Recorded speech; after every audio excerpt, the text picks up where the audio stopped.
Hello my YouTube family, আজকে আবারও হাজির হয়েছি নতুন একটা রেসিপি ভিডিওর সাথে। আজকে আমাদের রেসিপি হচ্ছে কড়াই মটন।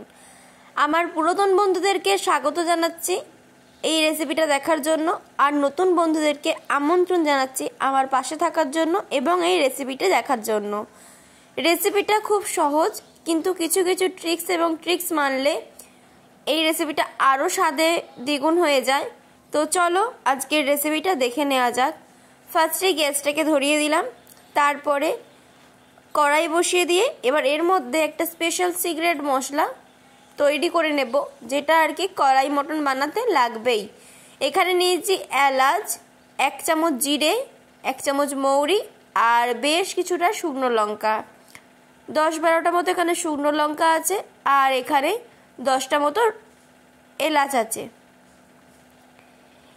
এলাচটা শুকনো লঙ্কাটাকে আগেই দিয়ে দিতে হবে কড়াইয়ে, যাতে এই দুটো ভালোভাবে ভাজা হয়ে যায়। এর সাথে কিন্তু জিরে বা মৌরি একসাথে দেওয়া যাবে না, তার কারণ হচ্ছে তাহলে কিন্তু পুড়ে যাবে জিরে আর মৌরিটা। এলাচটা আর লঙ্কাটা ভালোভাবে ভাজা হয়ে যাওয়ার পরে এর মধ্যে দিয়ে দিতে হবে জিরে আর মৌরিটা। দেওয়ার পরে হালকা ফ্লেমে এটাকে ভালোভাবে ড্রাই রোস্ট করে নিতে হবে। খেয়াল রাখতে হবে যেন কোনোভাবেই এটা পুড়ে না যায়। দেখো সুন্দরভাবে কিন্তু রেডি হয়ে গেছে। এবার ওটাকে আমরা গুঁড়িয়ে নেব, পাউডার করে নেব। এবার এখানে দিয়ে দিলাম বেশ কিছুটা সর্ষের তেল। তেলটা গরম হয়ে যাওয়ার পরে এবার এখানে দিয়ে দেব মটনের পিসগুলো। একটু ধৈর্য ধরে রান্নাটা দেখো, খুবই কিন্তু ভালো লাগবে। আর এই মটনের পিসগুলোকে চেষ্টা করবে একদম ছোট্ট ছোট্ট করে কাটতে, মিডিয়াম সাইজের কাটলেও হবে তোমরা যদি চাও। তবে কড়াই মটন কিন্তু একটু ছোট ছোট পিসেরই ভালো লাগে। তো এবার মটনের পিসগুলোকে দিয়ে ভালোভাবে ভেজে নিতে হবে। দেখতেই পাচ্ছ সুন্দর করে কিন্তু মটনটাকে ভেজে নিচ্ছি। আর এই রান্নাটা কিন্তু ঠিক এরকম ভাবেই হয়। একটু ভাজা হয়ে যাওয়ার পরে এটাকে ঢাকা চাপা দিয়ে 2 মিনিট মতো রেখে দেব। ফিরে এলাম 2 মিনিট পরে। দেখো মটনটার কালারটা কিন্তু একদম চেঞ্জ হয়ে গেছে, আর বেশ অনেকটা কিন্তু জল জল মতো বেরিয়ে এসেছে। দেখে বুঝতেই পারছো তোমরাও কিন্তু এইরকমভাবেই প্রসেসটা করবে। আর যখন ঢাকা চাপা দিয়ে রাখবে তখন কিন্তু গ্যাসের ফ্লেম মিডিয়াম থেকে লো থাকবে, কখনোই কিন্তু হাইয়ে দেওয়া যাবে না। এবার এখানে দিয়ে দেব কুচিয়ে রাখা পেঁয়াজ। এখানে মিডিয়াম সাইজের 6টা পেঁয়াজকে কুচিয়ে নিয়েছিলাম, সেই পেঁয়াজটা এর মধ্যে দিয়ে দিলাম। এখানে বাটা পেঁয়াজও তোমরা ব্যবহার করতে পারো, তবে এখানে কুচনো পেঁয়াজ ব্যবহার করলেও কোনো সমস্যা নেই।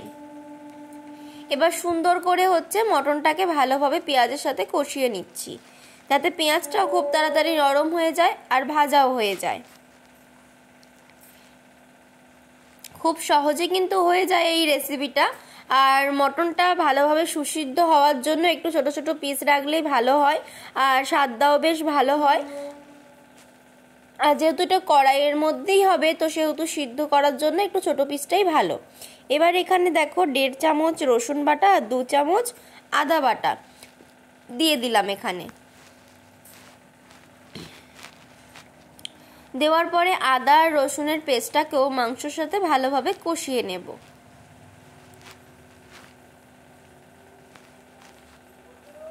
দেখো মাংসের সাথে সুন্দরভাবে কিন্তু সমস্ত উপকরণগুলো ভালোভাবে কষিয়ে নিচ্ছি। এই কড়াই মটন রেসিপিটা শুনতে হয়তো বা অন্যরকম লাগলেও এটাতে কিন্তু খুব বিশেষ কিছু উপকরণের প্রয়োজন হয় না। ঘরে থাকা সামান্য উপকরণ দিয়েই এটা বানানো হয়ে যায়। আশা করি তোমরা দেখে বুঝতেই পারছো। তো দেখো এবার ঢাকা চাপা দিয়ে রেখেছিলাম কিছুক্ষণ। এবার ভালোভাবে এটাকে ঢাকাটা খুলে আবারও একটু মিক্স করে নিচ্ছি। দেখো পেঁয়াজ, আদা, রসুন সমস্তর কিন্তু কাঁচা গন্ধ চলে গেছে, আর পেঁয়াজটাও কিন্তু বেশ নরম হয়ে গেছে। এবার এখানে দিয়ে দিলাম কাশ্মীরি রেড চিলি পাউডার। এটা রঙের জন্য ব্যবহার করেছি, তোমরা চাইলে নাও ব্যবহার করতে পারো, কোনো সমস্যা নেই। কাশ্মীরি রেড চিলি পাউডারটা দিয়েও ভালোভাবে এটাকে মিক্স করে নিচ্ছি।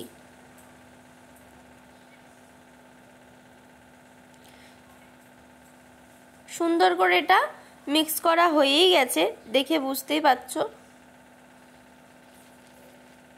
এবার এর মধ্যে আমরা একে একে দিয়ে দেব হলুদের গুঁড়ো এখানে দিলাম 2 চামচ পরিমাণে। হলুদটা দেওয়ার পরে এটাকে মিক্স করে নিচ্ছি।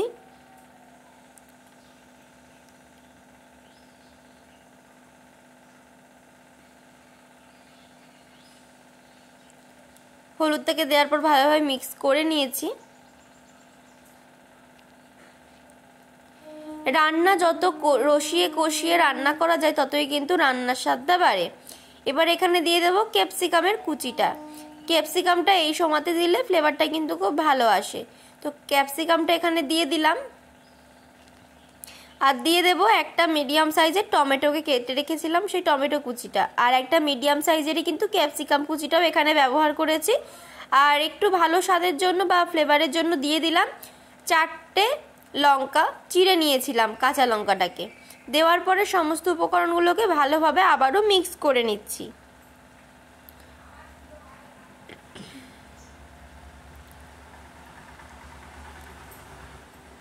দেখো বেশ ভালোভাবে কিন্তু মিক্স করে নিয়েছি। আর ঢাকা চাপা দিয়ে কিন্তু 5 মিনিট মতো আমি এখানে সিদ্ধ করে নিয়েছি। আর দেখতেই পেলে এর ফাঁকে আমি কিন্তু মশলাটাকে যেটা ভেজে রেখেছিলাম সেটাকে কিন্তু গুঁড়ো করে নিয়েছি। এবার দেখো সুন্দরভাবে কিন্তু মশলা থেকে তেল ছেড়ে বেরিয়ে এসছে। এবার এটাকে ভালোভাবে একটু কষিয়ে নিচ্ছি। মটন যেহেতু সিদ্ধ হতে একটু টাইম লাগে, তাই কিন্তু বারবার করে চাপা ঢাকা দিয়ে এটাকে সুন্দর করে সিদ্ধ করে নিতে হবে। আর আগেই আমি বলেছি পিসটা একটু ছোট রাখলেই ভালো হয়। তো দেখো বেশ অনেকক্ষণ 10 থেকে 15 মিনিট পর্যন্ত কষানোর পরে মটনটা প্রায় অনেকটা সিদ্ধ হয়ে গেছে। এবার এখানে দিয়ে দিচ্ছি গুঁড়ো করে রাখা সেই মশলাটা। এই মশলাটাই কিন্তু মেন ইনগ্রেডিয়েন্টস এই রান্নাটার। এটা দিলেই কিন্তু স্বাদটা একদম অন্য রকমের হয়ে যাবে। ভয়েস ওভারটা আমার মাই দেয়, তো আমি যেহেতু নতুনভাবে ভয়েস ওভার দিচ্ছি তো আমার কিন্তু একটু অসুবিধা হচ্ছে। তোমাদের খারাপ লাগলে একটু কিছু মাইন্ড করো না, একটু অ্যাডজাস্ট করে নিও। আমার রান্নার চ্যানেলগুলোর ভয়েস ওভার আমার মাই দেয়। তো মশলাটা দিয়ে ভালোভাবে একটু কষিয়ে নেওয়ার পরে এখানে দিয়ে দিলাম পর্যাপ্ত পরিমাণে জল। অনেকে কড়াই মটনটা একদম কষা কষা খায়, আবার অনেকে একটু গ্রেভি পছন্দ করে। তোমরা তোমাদের ইচ্ছা মতো জলটার পরিমাপটা তোমরা দিয়ে দিতে পারো। তোমরা চাইলে সামান্য একটু জল দিয়ে একটু কষা কষা করেও নামাতে পারো, আবার একটু বেশি জল দিয়েও আর কি একটু মাখা মাখা টাইপের করতে পারো। স্বাদ মতো লবণ দিয়ে দিয়েছি। দেওয়ার পরে ভালোভাবে এটাকে মিক্স করে দিলাম। এটা ভাত, রুটি, লুচি, পরোটা, ফ্রাইড রাইস যে কোনো কিছুর সাথে খুব ভালো যায়। তোমরা বানিয়ে খেতেই পারো। আজকে আমরা এটা ভাতের সাথে সার্ভ করব। এবার এটাকে ঢাকা চাপা দিয়ে দেব। দিয়ে 10 মিনিট থেকে 15 মিনিট মতো ভালোভাবে সিদ্ধ করে নেব, যতক্ষণ না পর্যন্ত এটা ভালোভাবে সিদ্ধ হচ্ছে। ফিরে এলাম 10 মিনিট পরে। দেখো ঝোলটার কালারটা কত সুন্দর এসছে। মানে ঝোল বলতে আমি একটু গ্রেভি রেখেছি। তো এবার এর মধ্যে দিয়ে দেব ধনেপাতা কুচিটা। ধনেপাতা কুচিটা এখানে এবার দিয়ে দিলাম।